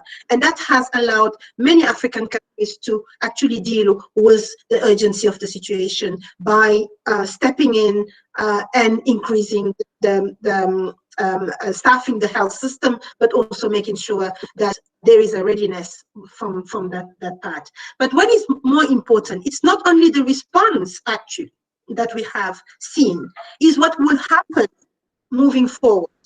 After COVID-19, what will be our public policy when it comes to supporting the health system on our continent? And that is about basic services that the person who asked the question is asking for. It's about access to basic services, but it's also about citizen well-being. And these soft aspects are always the last to be looked at when we talk about when we look at our public policies. And it is high time that it come back to the agenda. And fortunately, or unfortunately for us, COVID-19 has given us this opportunity to actually put this question on the table. And I just believe that policymakers on the continent and outside the continent will, from now onward, make sure that health security is at the heart of whatever we do as part of the spending, the mega spending that government actually are putting aside for armament and buying and defense spending. And I think for me that's something that has to come on the table moving forward. But Thank you. Solomon, may I also intervene on this one? I think Please. I entirely agree with the point that Michelle has made about spending prioritization. But I think that while we are talking about the way in which government should focus and the kind of priorities that they should take on board post-COVID, I think it also behoves on us to go back and look at the structure of our economies. How do we generate the revenue that government is expected to spend? How do we close those existing tax loopholes in order to make sure that revenue is available for these critical expenditures? How do we ensure that when we are doing these big projects that perhaps are prestigious and you can actually physically, concretely see a number of buildings, structures, institutions, how do we make sure that we are able to service that recurrent expenditure? And what do we do with our current existing levels of debt? And that's part of the reason why the Secretary General, in his various interventions on this COVID matter, has also said that it's important for the countries of the continent, developing countries, lower middle income countries, countries that currently are facing crisis because of COVID, to also have debt forgiveness. Because without that, especially given the light of the fall in the prices of a lot of our exports, for a number of countries that are hugely commodity dependent, the desire to do things may be there, but the resources will be a challenge. So as we talk about this, even though we don't normally talk about these issues when we are referring to peace and security, I think that what this COVID pandemic tells us is that we can't focus on issues in silos. You've got to look at it from a holistic perspective in order to come up with viable solutions. Thank you very much. I think, Michelle pushed back an aspect of the question. By way of really information, what I would like to say is basically that whether it's in respect to Tanzania or in respect to Burundi, if you go and check the website of the African Commission on Human and People's Rights, you'll find very useful materials. Basically, I think the point that Michelle made, and also SRSG Hannah at the end, is basically we have to, it has demonstrated that this silos approach to things can't work. And if there's one thing that indeed COVID has demonstrated, is basically that you have to mobilize the whole of system approach in not only in responding, but also how you move forward in the future. So there are statements that have been issued by the Commission in respect to both Tanzania as well as to Burundi that you may wish to go and consult. And on the issue of the external dimension of the impact of COVID, I think the question of fiscal policy space that SRSG Hannah raised is a profoundly important one. That is why the point that the Secretary General made, that the measures required from the international community, including in terms of debt forgiveness, are urgent imperative. And again, if I may bring in my other hat, myself as the chair of the African Commission and former president of Chile, Ms. Bachelet, issued a joint statement yesterday. And for us, we called it this is actually a human rights necessity. So that is just by way of complementing the point that have already been made. Now, there are two interesting questions. One relates to a point has been made earlier on at the beginning of this session that,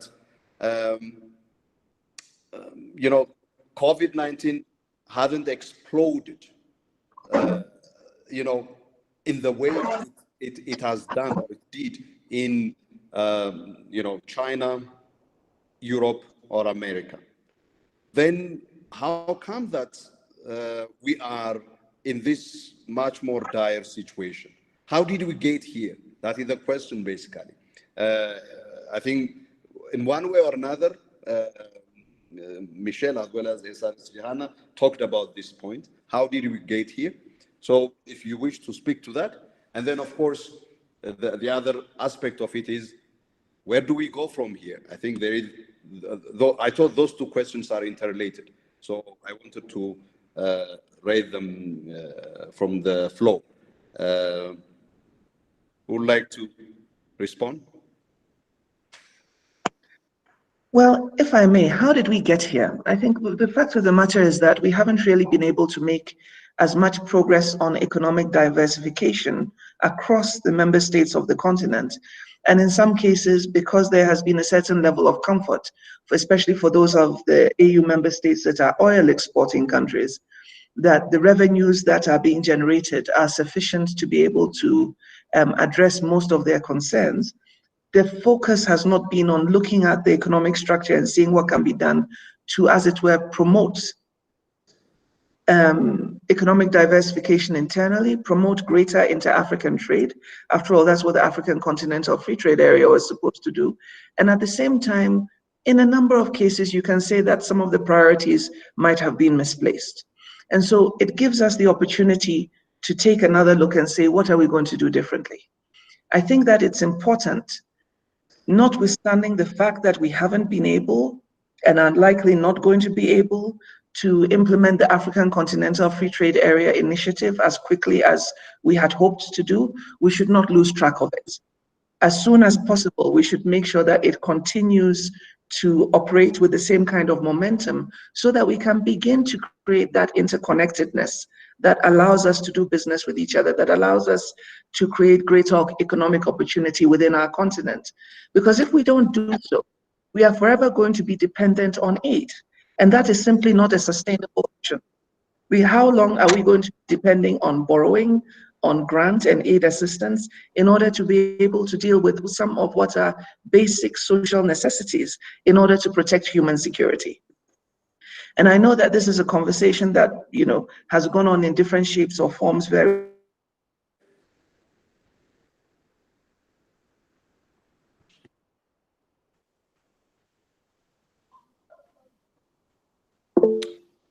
Have we lost? In the way that we've seen the African Union begin to engage in multilateralism for a COVID response. It's another thing to be able to engage on many other issues in order to achieve the same objective. So that would be my take. Mm-hmm. Yeah. Maybe Michelle, because Michelle is going to go, let me give Michelle a chance. Yes. Thank you so much, Solomon, and I'm very sorry because I have to leave at 11:45, and sorry about that. But I just wanted to say on the question, the last question, that I think today we're challenged by another crisis, and you're going to tell me that I'm listing all the crises that we are facing today. But definitely, if you look at what is going on currently, it's a crisis of capitalism and globalization. And Africa is part of that movement. So today we're facing exactly what all other countries are facing across the world. So one of the solutions, of course, as I said it very clearly, it's about economic integration. It's about making sure that the project that we have to fast-track economic integration are actually implemented. Of course, COVID-19 will put an halt to it, but I think it's important that moving forward, people start thinking about the new narrative. the new narrative about not getting out of this globalized movement, but it's important that we look at intertrade on the continent, but also deepening the economic ties and economic relationship on the continent. For me, it is another critical aspect that moving forward, and I'm always putting myself on the foresight, because I think we have exhausted a lot about how how COVID-19 has affected our countries. But it's time, as we adapting, and mitigating, it's important we now project ourselves into the future. And our conversation moving forward should be to look at really what will be the impact of all of these as we move forward in the next 10 years. Thank you. Thank you very much, Michelle, and we very much appreciate your interventions. And indeed, you are going away raising a very fundamental question, which is basically the macro question: globalization, capitalism. That is what brought us here, and how should we go about, thinking about these broader structural conditions of the world. That needs to be basically a major consideration in our analysis of how did we get here, and also in our prognosis in terms of how do we get out of here, and what do we do in order to shield ourselves from disruptions that may come in the future. One very fundamental question that came, so goodbye, Michelle, is 2020 is declared to be the year for silencing the guns in Africa. And a question has come that says that whether COVID-19 has actually completely pushed that theme aside, and whether we have lost a chance because of COVID-19. So the impact of COVID-19 on the African Union theme of the year on silencing the guns. I think that's a very important point. Yes? I can go first. Please, go ahead. Yeah. I mean, one of the things that we said was that, there are many opportunities to be seized, even in a health pandemic of this nature. And I'd like to sort of attach the whole concern around debt relief and debt forgiveness alongside sort of conditions that we should attach to peace, to making sure peace processes go ahead, Suleiman. I mean, rather than treating these as silos, why not look at the debt question within the context of a particular peace process? If a country is seeking debt forgiveness, if a country is seeking debt relief, if a country is seeking economic assistance, there are conditions you can attach to that in terms of ensuring the implementation of a peace process. So now, for example, that Somalia has been able to secure the process to begin to have a solid conversation around its own future, its own debt structure and economic assistance. I think it's very important that the international actors also attach to that ways in which Somalia can ensure a very viable economic electoral path out of its own crisis as well. So connecting the debt relief to the peace process, to consolidation of security, to consolidation of governance, and rather than having separate conversations between different actors in the international community, make sure that this is done together in a holistic fashion. That's one way I think we can be innovative in terms of driving forward on certain peace agreements, rather than thinking that silencing the guns is separate from wider issues of economic governance and transparency and anti-corruption as well. And there's a number of countries that are in conflict, Suleiman, that are making these kind of requests as well. So I think it's extremely important. I mean, it's extremely important that we have to make a distinction between, as you rightly said, existing conditions and conditions that are arising because of COVID. Yeah. So I think we can't, the debt relief question relates to conditions arising from COVID, and there is no way we can now attach it to pre-existing conditions. So I think we have to be extremely careful. We are talking about we are talking about the socioeconomic fallouts arising from COVID response measures. Yeah. And if we are going to attach conditions in that condition, the likelihood is, you mentioned things like, for example, the biblical proportions of hunger that people may experience and face, and the fiscal policy space that we have been talking about as well, which makes it impossible for countries to provide the necessary cushion to protect people basically from falling off the cliff, so to speak. So I think we have to be extremely careful about where we draw the line in terms of what kind of conditions to what kind of situations. I thought this is a very important point. But let me come back, Comfort. The question was about silencing the guns. So have we lost a chance? No, you haven't. And I cited two very good examples, Cameroon, where the AU can have a role in terms of the fact that we've got one of the separatist groups has put on the table the question of a ceasefire. How do we get the other 12 or 11 separatist groups to attach themselves to that global ceasefire? And how do we get the government as well to sit at the table with the other separatist groups? There's an issue of trust. And a number of these groups have said that they would entertain the idea of a dialogue if various international actors were at the table, one of them being the African Union, the other one being the United Nations. The same for Sudan as well, Suleiman, which we discussed in our earlier.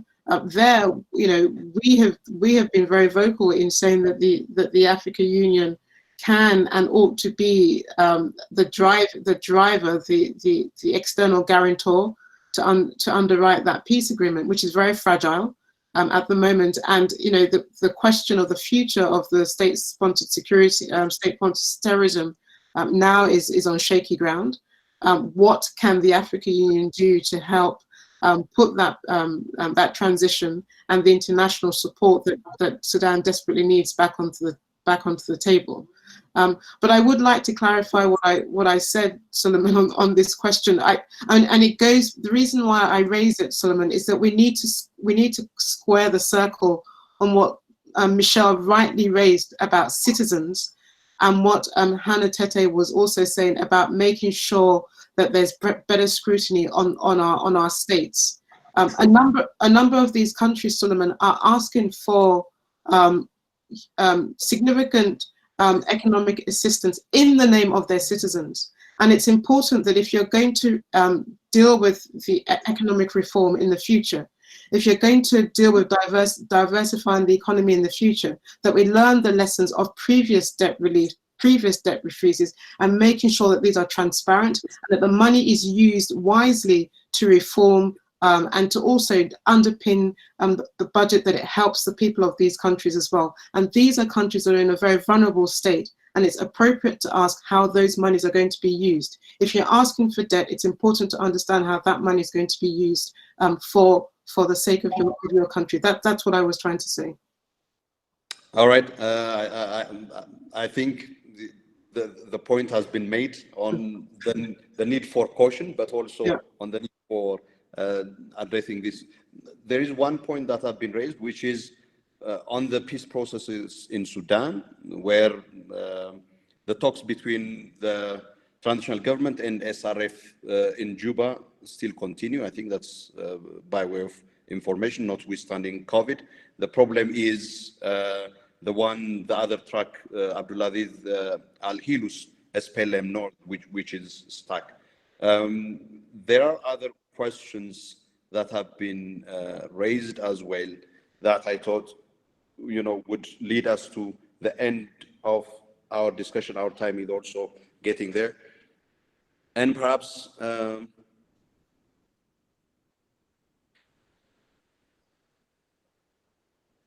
This one has to do with what we call the interdependence between different categories of situations, the governance situation, the economic, social conditions, that interface, and the political conditions, of course, and whether there is any chance, that is the question, on the role of basically the AU transitional justice policy and the APSA. So that is, can we consider COVID to be, a test case for that?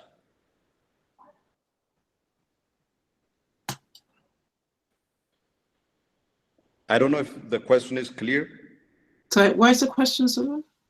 So whether COVID can be, a barometer for transformative justice. And this has to do with transitional justice related questions.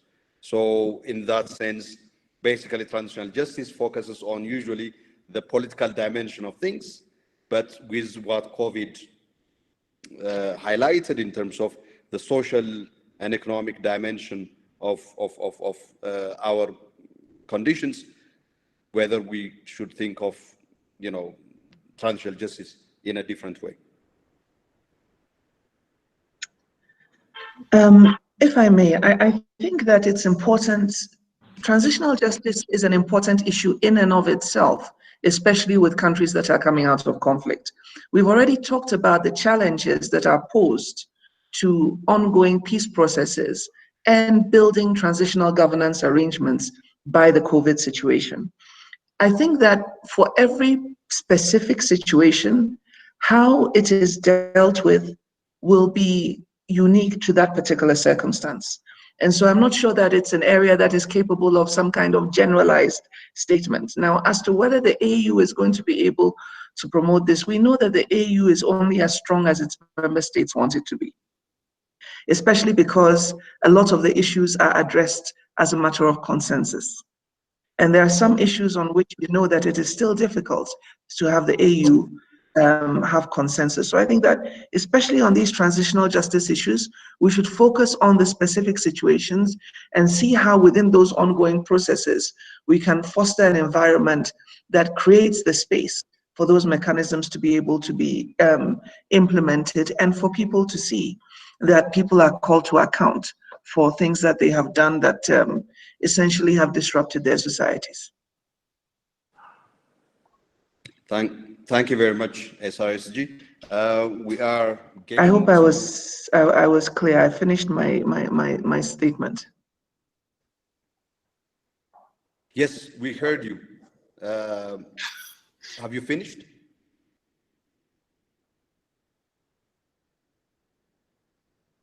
Yes, I have. Okay, thank you very much. We are coming to the end of our webinar. If unless Comfort and yourself, SRSG, would like to have a last statement or a concluding point that you wish to make.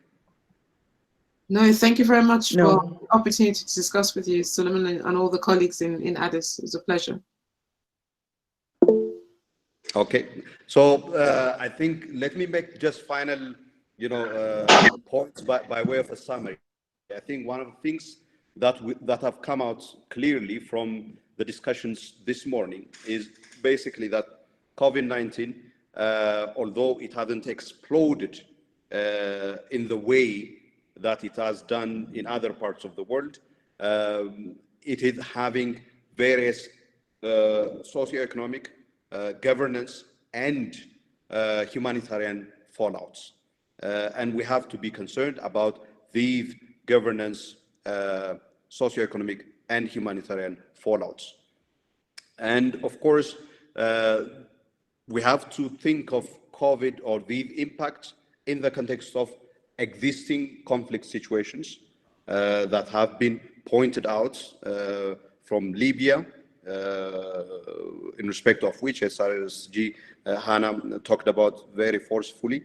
I think it is such a tragedy that is unfolding in Libya and actually poisoning the whole of the Sahel and also other parts of Central Africa and also West Africa. So I think, some of these questions in terms of existing conflict situations is extremely important. The question of its impact on peace processes and transitional processes, whether it's in South Sudan or in Sudan or in the Central African Republic, I think are issues that we need to pay particular attention to. And broadly speaking, of course, the points, a very important point have been made.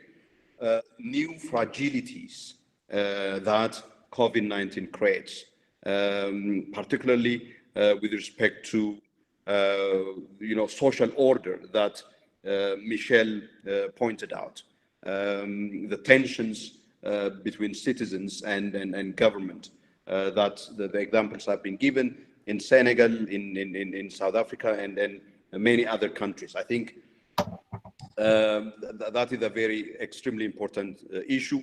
There are questions relating to food insecurity,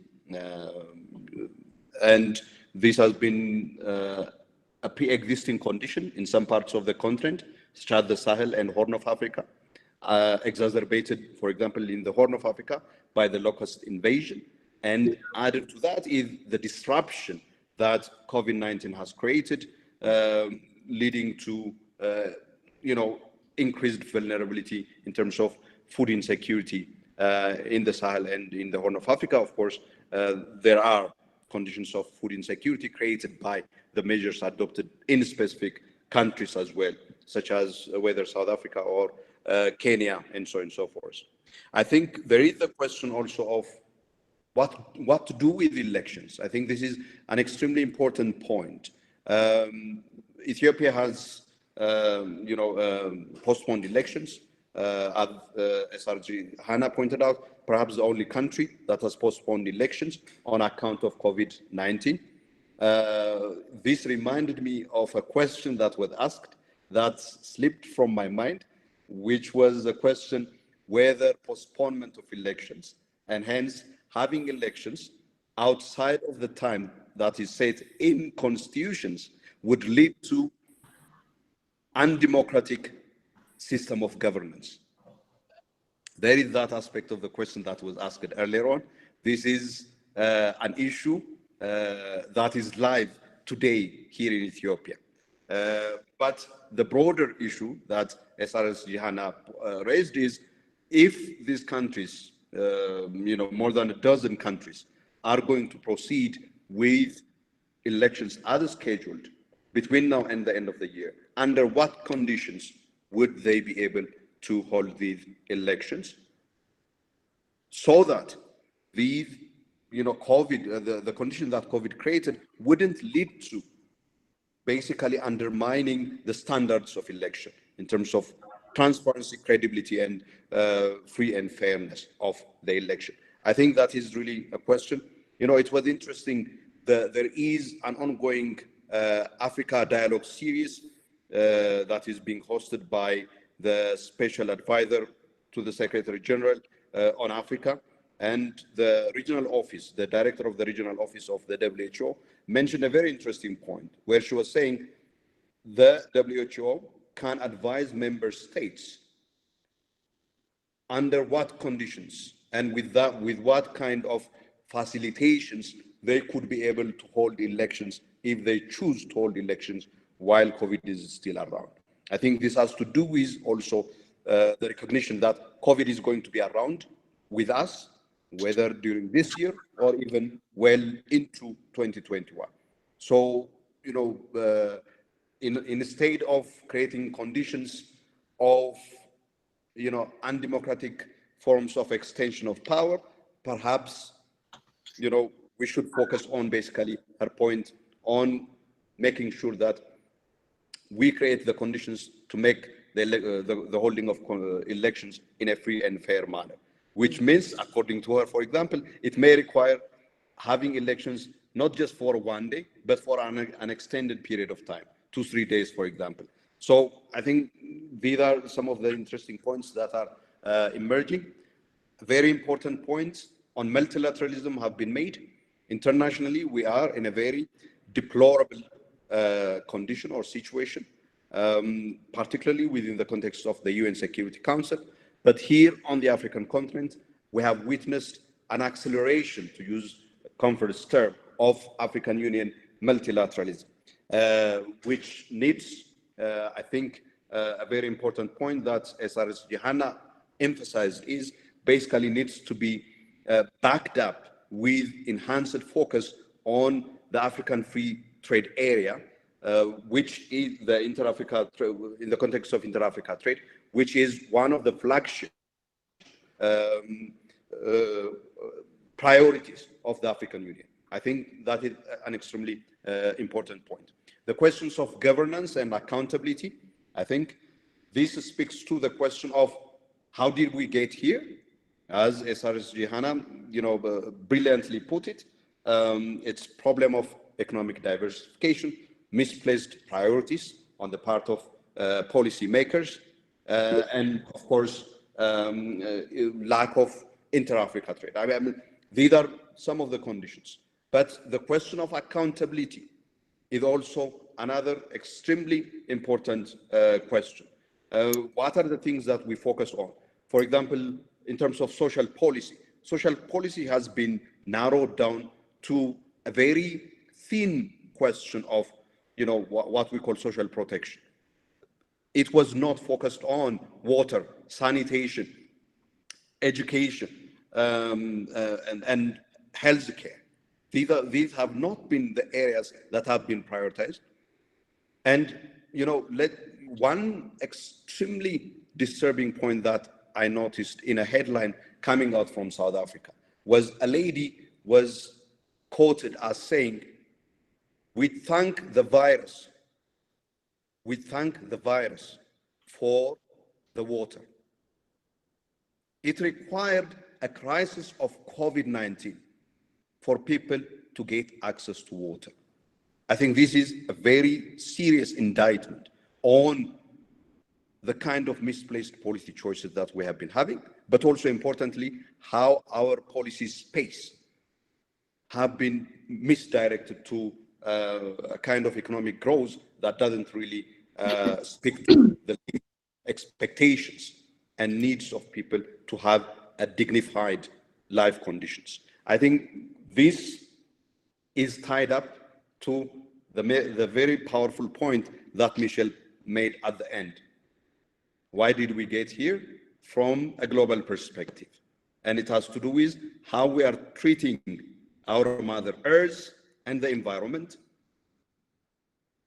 and how we are relating with the whole of our physical environment as human beings. The question of inequalities that globalization has exacerbated within and between nations due to the nature of capitalism that has become prominent over the years. These are very fundamental questions that we need to continue to grapple with.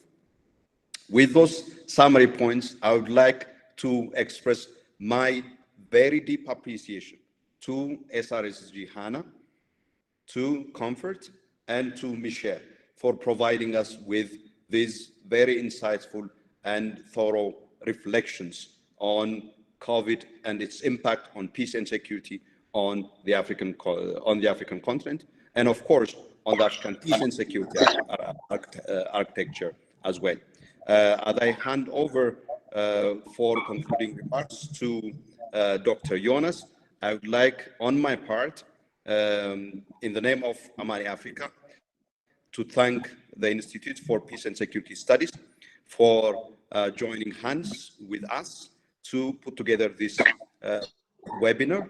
Amani Africa Media and Research Services would also like to thank each and every one of you for honoring our request to join us this morning, this afternoon, or this evening, wherever you may be. And also to thank the partners of Amani Africa, the Embassy of Switzerland, the Embassy of Germany, the Embassy of Finland, the Embassy of the United Kingdom. We thank them very much for their trust in Amani Africa, and we look forward to continue to deliver on our motto of excellence to the peace and security and to the well-being of Africa. Thank you very much. Thank you very much indeed. Thank you. That is a very comprehensive conclusion, which refreshes the memory of participants, including myself, as I'm very happy about that. Excellencies, dignitaries, I can't really thank you enough for your excellent presentation, particularly the finest minds who've been on the podium. Thank you for that absolutely fantastic point. I just got some just three points as sort of going with for myself and maybe for you to share. The first one, I was very happy that we have come to realize that this pandemic, if we are to resist this pandemic, if we are to develop sort of a resilience, I think we really have to focus on the systemic, the structural fragility we have at local as well as global level. At local level, we may have, of course, over promises and under delivering in respective countries.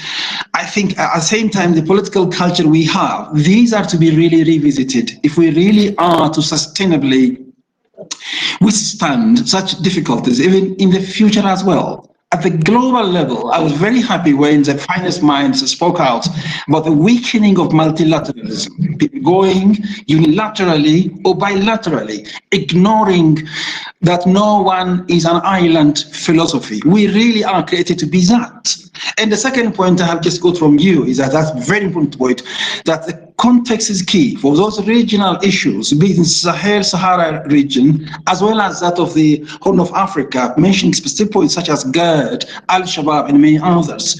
That political solution should be on the forefront. I think that's absolutely fantastic. And the third point, which I take as, again, very important, is reframing, refocusing our perspective and thinking on security in general sense, focusing on the human security, citizen security, food security. I think these are very, very important points for us. Maybe my last question for us to go with is there any silver lining in COVID-19, this 19 issue aspect, I mean COVID aspect? Has it taught us that we all are frail, fragile human beings? That without cooperating with each other, that our survival is really questioned. However developed, advanced we are, we need each other. Has it really taught us those human, moral aspects, ethical aspects? We don't have to answer these questions. Have they given us any lesson? Or still, even when Ethiopian government was proposing election postponement, still political interests becoming the first, party interests, clan interests becoming the first, and ignore, let's go for election. This is the same true in other parts of the world, not only in Africa and Ethiopia alone. So has it really taught us any lesson about human value, putting humanity first? Do we have that one? With that question, I thank my brother Solomon and all participants here. Thank you very much indeed. Let's bless the world. May he protect, also give us his provision and insight and wisdom to us to reflect upon this. And thank you very much indeed, the agencies, our partners who are working with us. Sure, IPS is the same way as Amani Africa has just raised clearly, making knowledge work for social transformation and Africa's progress is, of course, our slogan of working together. So this is just the beginning. It's not the end, neither the middle. Let's work together as usual. I'm sure coming together like this is simply beginning, and keeping in touch is progress, and working together is success. God bless you all, and thank you so very much. So with that remark, I would say we call this meeting officially closed, and thank you so much again, and goodbye. Thank you very much, Jonas. Really appreciate it for that last beautiful question that you asked all of us. Indeed, it should be the question that we should carry with us as we move forward. Thank you once again to SRS Johanna for joining us, for making time to be with us and also share with your rich insights to comfort once again to IPSS and all you colleagues. Thank you. This brings us to the end of what has been a very wonderful webinar. Have a blessed day. Thank you very much. Thank you so much indeed.